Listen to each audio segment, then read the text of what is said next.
Free the land. Greetings.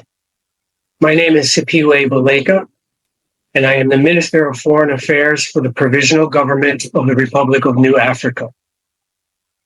On April 30th, I delivered the following letter to the U.S. Liaison Office in Bissau, Guinea-Bissau, addressed to U.S. General Michael Langley. I'm going to read the letter in its entirety. General Michael Langley. It is with a profound sense of responsibility and foreboding that I, as the Minister of Foreign Affairs of the Provisional Government of the Republic of New Africa, write to you, the 6th Commander of the U.S. Africa Command, or AFRICOM, but it is also as your younger brother that I write to you at this moment when you are rapidly becoming the most hated and targeted Black man in the world, following your comment labeling Captain Ibrahim Traore, the leader of Burkina Faso, as a, quote, threat to his own people, end quote, and accusing him of misusing Burkina Faso's gold reserves to finance personal security networks rather than national development initiatives. First, let me correct you on Captain Ibrahim Traore's record on development initiatives. In 2 years under the leadership of Captain Ibrahim Traore, inter alia, 1, Burkina Faso's GDP grew from approximately 18.8 billion to 22.1 billion. 2, he has rejected loans from the International Monetary Fund and the World Bank. He said, quote, Africa doesn't need the World Bank, IMF, Europe, or America, end quote. 3, he reduced the salaries of ministers and parliamentarians by 30% and increased the salaries of civil servants by 50%. 4, he paid off Burkina Faso's local debts. 5, he established 2 tomato processing plants, the first ever in Burkina Faso. 6, in 2023, he inaugurated a state-of-the-art gold mine to enhance local processing capabilities. 7, he stopped the export of unrefined Burkina Faso gold to Europe. 8, he built Burkina Faso's second cotton processing plant. Previously, the country had only 1. 9, he opened the first ever National Support Center for artisanal cotton processing to assist local cotton farmers. 10, he banned the wearing of British legal wigs and gowns in local courts and introduced traditional Burkinabe attire. 11, he prioritized agriculture by distributing over 400 tractors, 239 tillers, 710 motor pumps, and 714 motorcycles to boost production and support rural stakeholders. 12, he provided access to improved seeds and other farm inputs to maximize agricultural output. 13, tomato production in Burkina Faso increased from 315,000 metric tons in 2022 to 360,000 metric tons in 2024. 14, millet production rose from 907,000 metric tons in 2022 to 1.1 million metric tons in 2024. 15, rice production increased from 280,000 metric tons in 2022 to 326,000 metric tons in 2024. 16, he banned French military operations in Burkina Faso. 17, he banned French media in Burkina Faso. 18, he expelled French troops from Burkina Faso.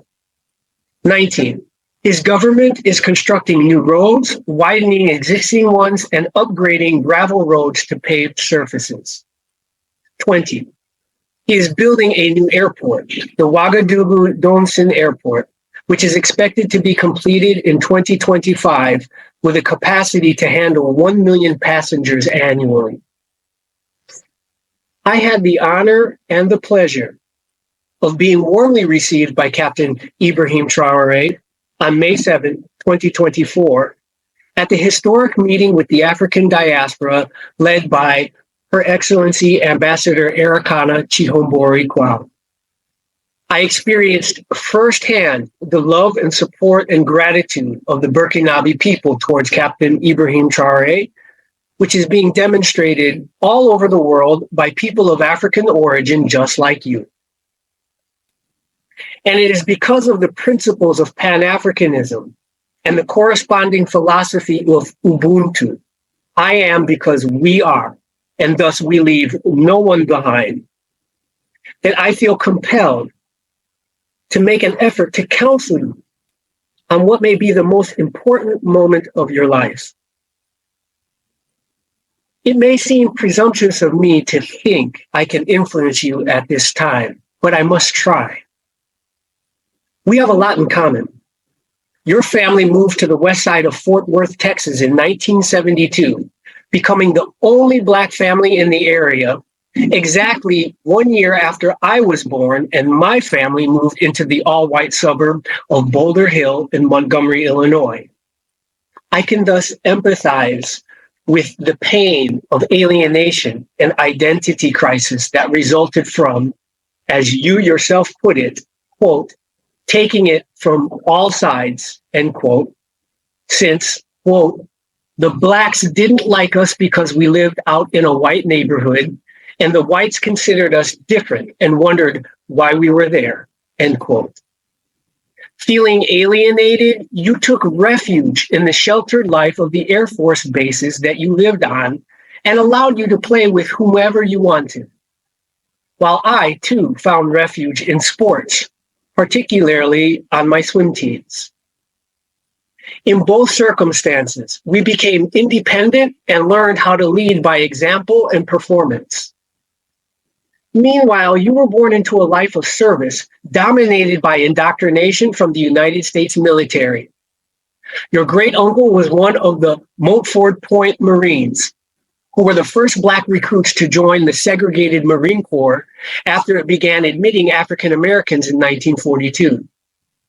That same year, my great-granduncle, Eustace Blake, became the 44th pastor of Richard Allen's historic Mother Bethel AME, African Methodist Episcopal Church in Philadelphia, to start a life of service opposite that of the military. 20 years later, in June of 1963, 75 protesters formed the Newark Coordinating Committee, the NCC, and picketed Newark City Hall. They charged that there was discrimination in the city's building and trade unions, and apprentice programs, and job hiring. And they issued an ultimatum to the mayor: act or they will start throwing protest lines around selected construction sites. On July 3rd, an emergency memorandum was sent to the mayor, and the following day to President Kennedy and Attorney General Robert Kennedy. Like the NAACP leadership, most of the Newark Black clergy initially refused to support the NCC. But there were exceptions, including Reverend Dr. Eustace Blake, now pastor of the St. James AME Church in Newark, New Jersey, who told his 2,000 congregants that the price of freedom is not cheap.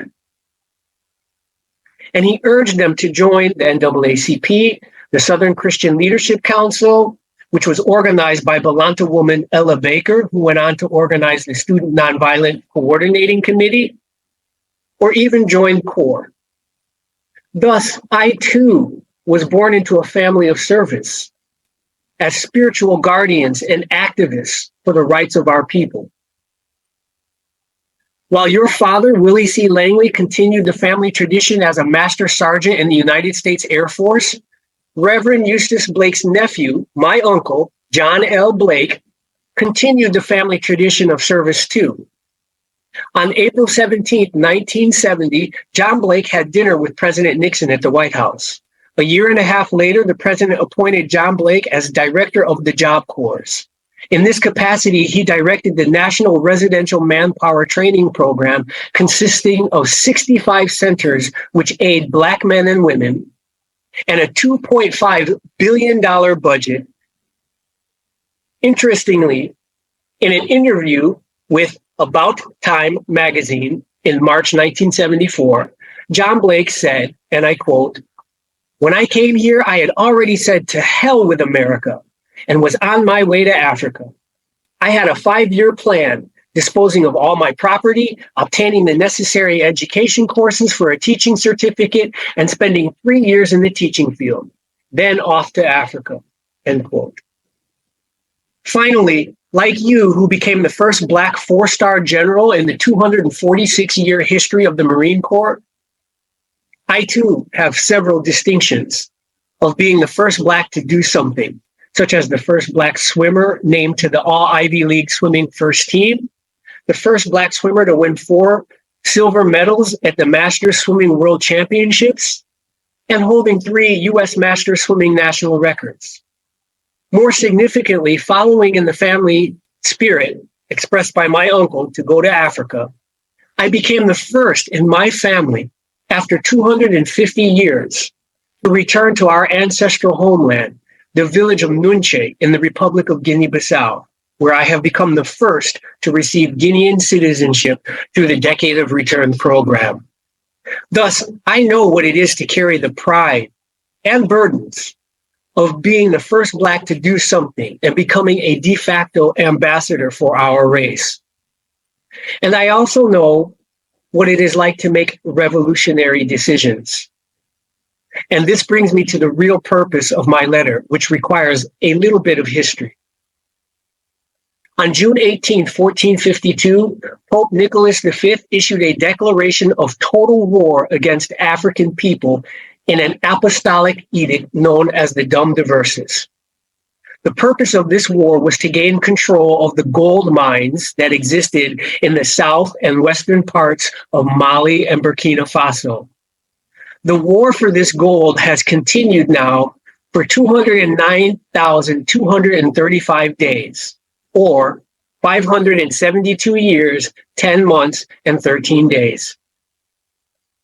Vincent Ogé and Jean-Baptiste Chevannes acquired an armed following of 400 men who threatened reprisal against the French authorities in Cape Haitien unless the July 14, 1789 Declaration of the Rights of Man decree that set slaves free was observed. An attempt by 500 men of the National Guard to disperse the Ogé group was repulsed. Next, a group of 1,500 regular troops armed with artillery forced the group to disband. Ogé and Chevannes were extradited to the Cap, where they stood trial and were condemned to an excruciating death on the wheel. 21 of their adherents were hung and another 30 sentenced to the galleys. Thus perished on February 25, 1791, 2 of the early, though relatively minor, heroes of Haiti. On the night of August 14, 1791, a large number of African enslaved prisoners of war gathered in the Cayman Woods near the village of Morne-Rouge. There, a courageous prisoner of war named Bookman, of Dahomean descent, born in Jamaica, and an avowed voodoo priest, wildly excited the slaves to bloody revolt with his rhetoric and cry of "Live free or die." On August 22, 1791, African prisoners of war enslaved by French colonial settlers on the Taino-occupied island of Haiti launched a revolt led by Bouvet, Lambert, Pinchanat, Rigaud, Doyon, Pierre-François Dominique Toussaint, Jean-Jacques Dessalines, and Henry Christophe that liberated themselves. It is the only known uprising of enslaved people in human history that led to the founding of a state which was born free from slavery and ruled by non-whites and former captives. The United States occupation of Haiti began on July 28, 1915, when 330 U.S. Marines landed at Port-au-Prince, Haiti, after the National City Bank of New York convinced the President of the United States, Woodrow Wilson, to take control of Haiti's political and financial interests. The Secretary of the Navy instructed the invasion commander, Rear Admiral William Banks Caperton, to, quote, protect American and foreign interests, end quote. Wilson also wanted to rewrite the Haitian Constitution, which banned foreign ownership of land, to replace it with one that guaranteed American financial control. Urged by the National City Bank and the BNRH, with the latter of the two already under direction of American business interests, 8 United States Marines walked into the National Bank and took custody of Haiti's gold reserve of about US 500,000, about the equivalent of 13,526,578 US dollars in 2021. They did this on December 17, 1914. General Langley, had you been alive at this time, would you have joined or betrayed your brothers, the freedom fighters in Haiti? Would you have allowed yourself to be used to lead an invasion to steal Haiti's gold reserves, as it seems you are preparing to do in Burkina Faso?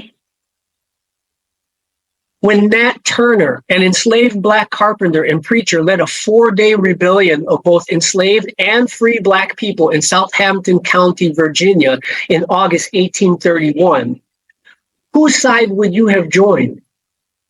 Would you have aided Nat Turner to liberate his brothers and sisters from slavery? Or, like Benjamin Phipps, would you have reported him to authorities, which led to his execution? When the Italians invaded Ethiopia in 1936, Black Americans volunteered to go and fight to defend Ethiopian sovereignty. 5,000 Black men from Chicago enlisted, but were prevented from going to the battlefront in Ethiopia.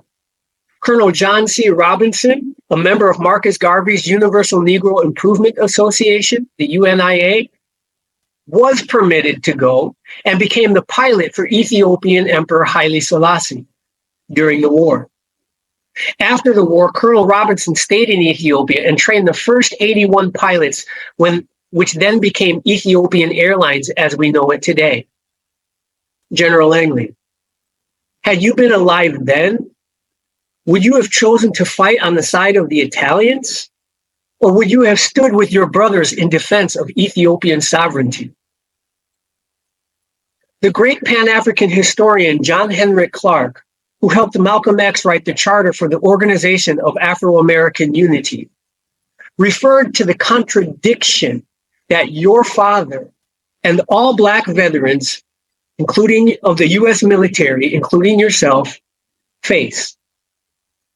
Said John Henrik Clarke, my talk for tonight, and unfortunately the last in this series, will deal almost solely with the African Americans, the lonely nation away from home.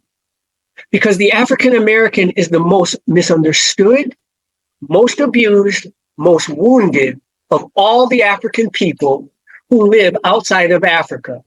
And yet, he is the target for destruction by more forces than any other African people.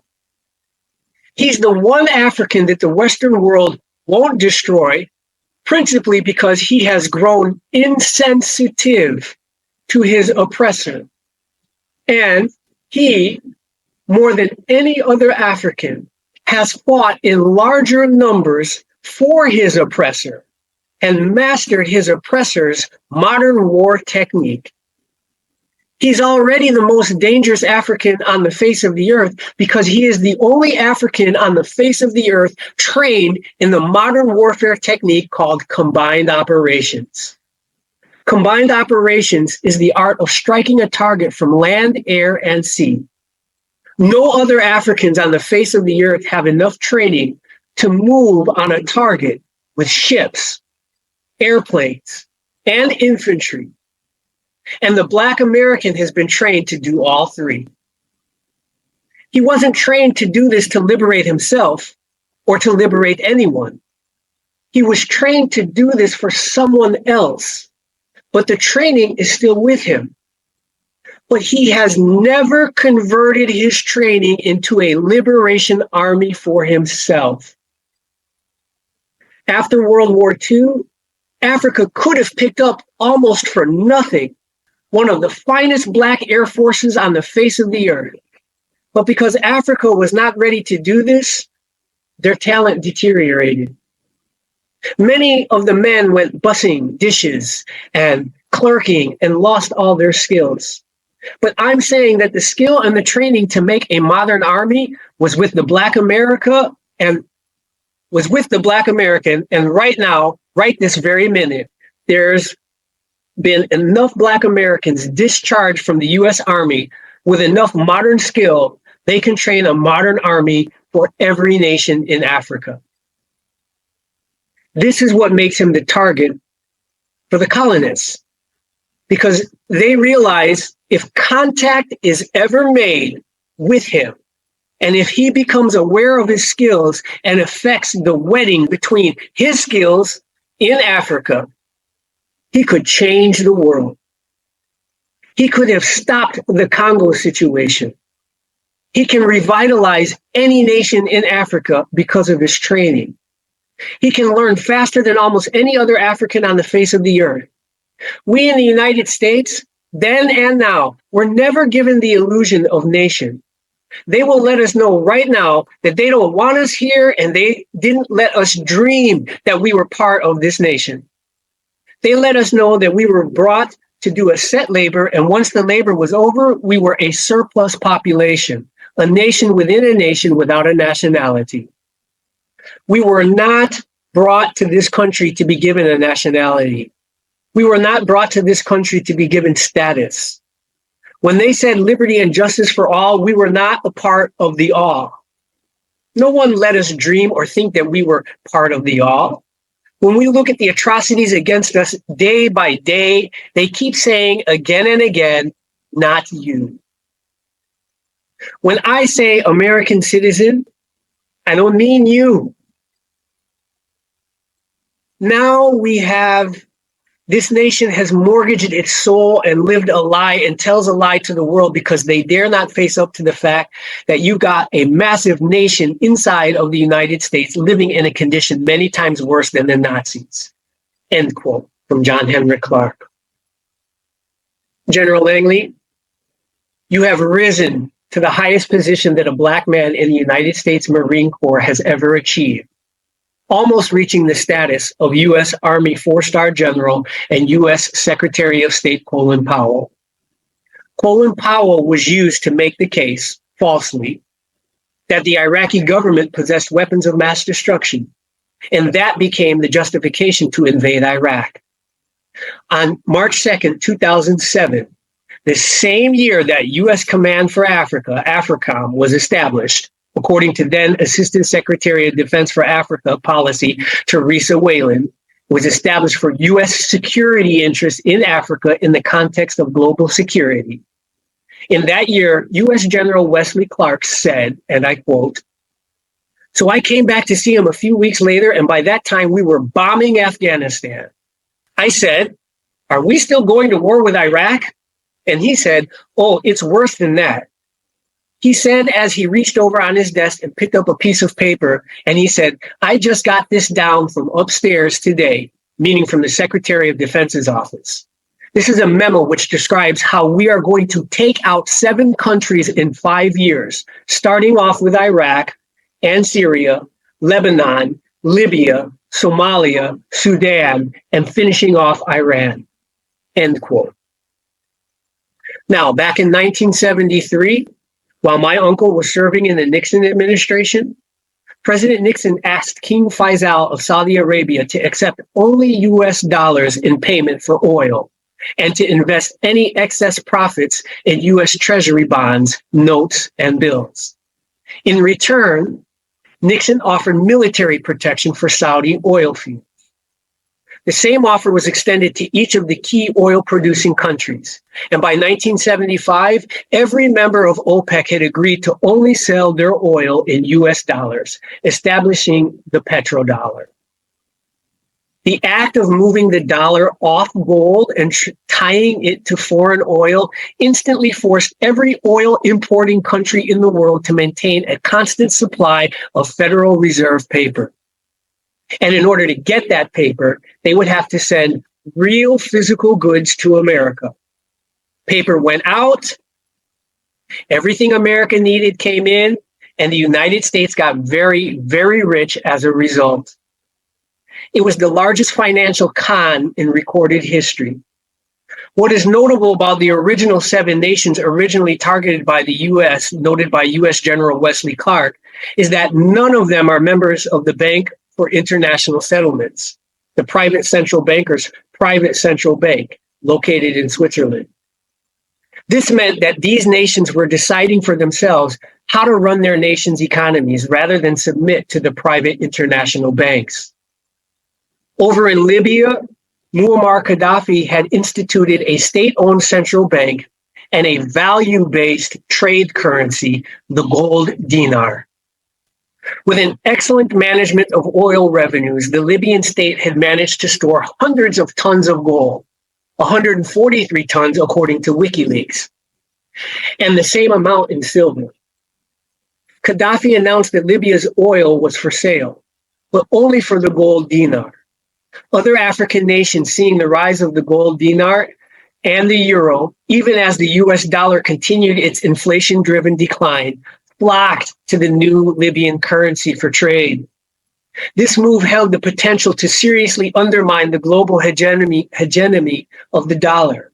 French President Nicolas Sarkozy reportedly went so far as to call Libya a, quote, threat to the financial security of the world. Unfortunately, in March 2011, under the administration of America's first Black president, Barack Obama, the NATO-led coalition, ignoring the African Union's opposition, began a military intervention in Libya in the name of freedom. The result, according to Indian historian Vijay Prashad, quote, "This regime change war destroyed the country, which had previously scored the highest among African nations on the UN Human Development Index. Over a decade later, the principal achievements of the intervention in Libya have been the return of slave markets to the country, the entry of thousands of foreign fighters, and unending violence," end quote. So the United States invaded Libya, brutally murdered Gaddafi, and his gold still remains unaccounted for.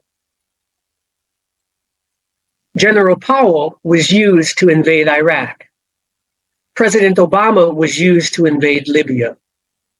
Are you, General Langley, now being used to invade Burkina Faso? It is against this backdrop, the United States putting Black men in positions of military and political power in order to achieve the interests and imperatives of the Anglo-American United States empire of white supremacy, that you find yourself in the very difficult position of becoming the greatest traitor to the Black race in modern history. However, you also have the opportunity to do something that has never been done before and become a hero of Pan-African unity. You can resign your position as AFRICOM commander. And per the example of Colonel John C. Robinson and the wisdom of our great Pan-African scholar, John Henrik Clarke, you can offer your services to Captain Ibrahim Traore. I know that this will cost you everything that you have achieved. I know this cost because I have paid it twice. When I sacrificed everything and left Yale University to join the Pan-African Revolution. And again, when I sacrificed everything, including my beloved wife, to leave America to return to one of the least developed countries on planet Earth and suffer betrayal after betrayal by some of our very own people who are comfortable serving foreign powers and do not believe in a united African states with sovereign power to develop Africa free of foreign domination. But there's a famous scripture that says, "What shall it profit a man to gain the whole world and lose his soul?"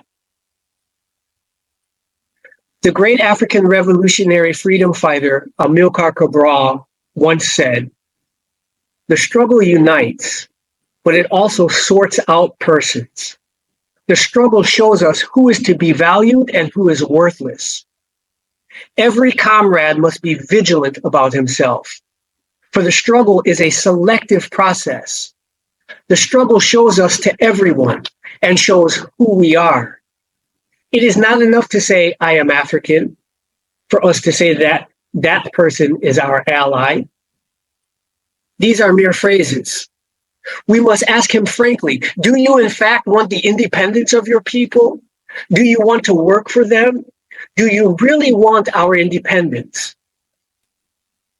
Cabral also said, and I quote, "A considerable part of the population assimilates the colonizer's mentality and regards itself as culturally superior to the people to which it belongs and whose cultural values it ignores or despises.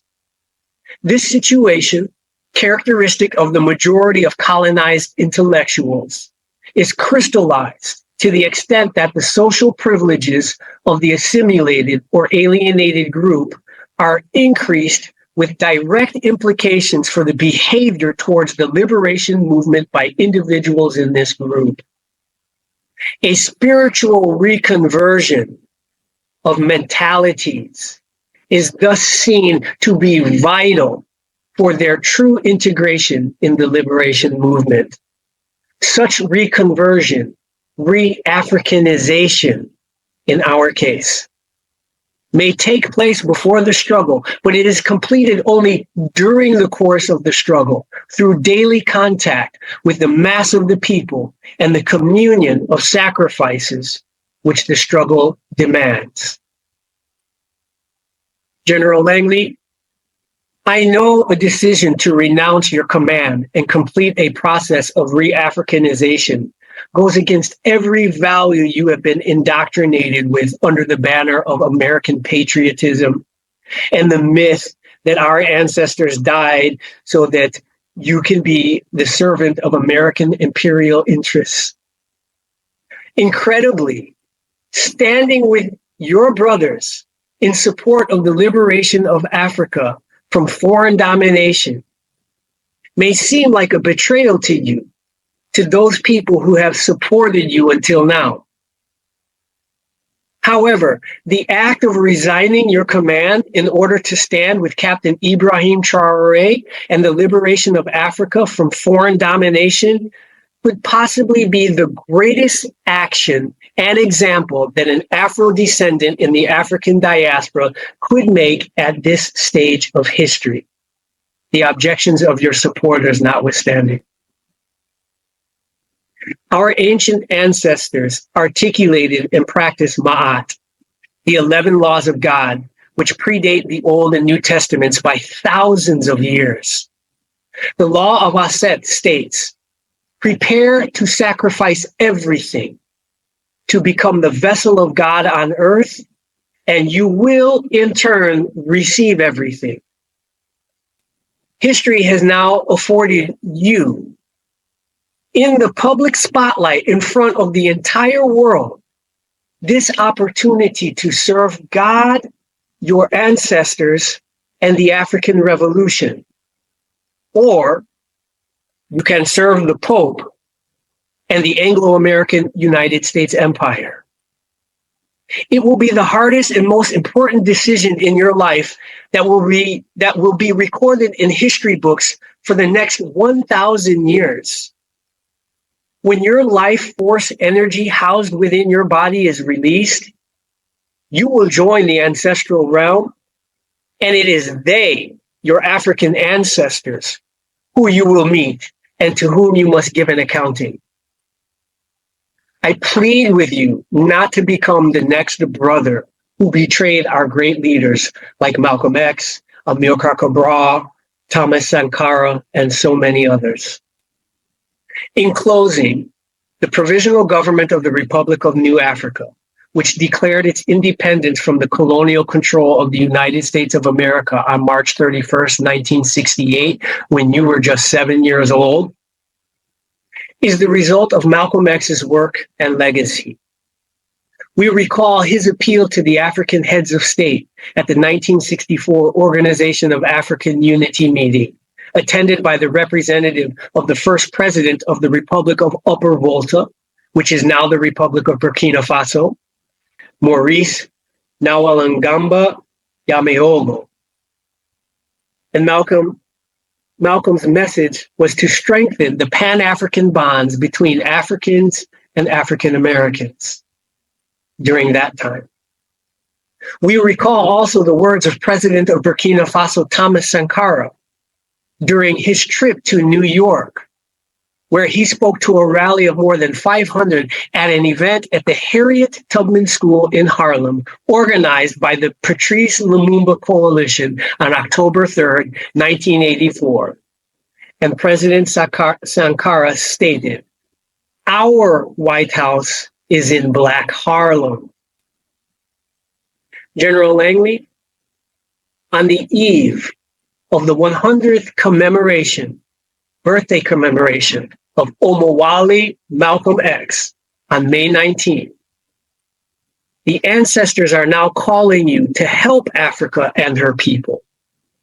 Even you can stand with the Burkinabe people and the African people to support the liberation of Africa from foreign domination. Free the land, reparations by any means necessary.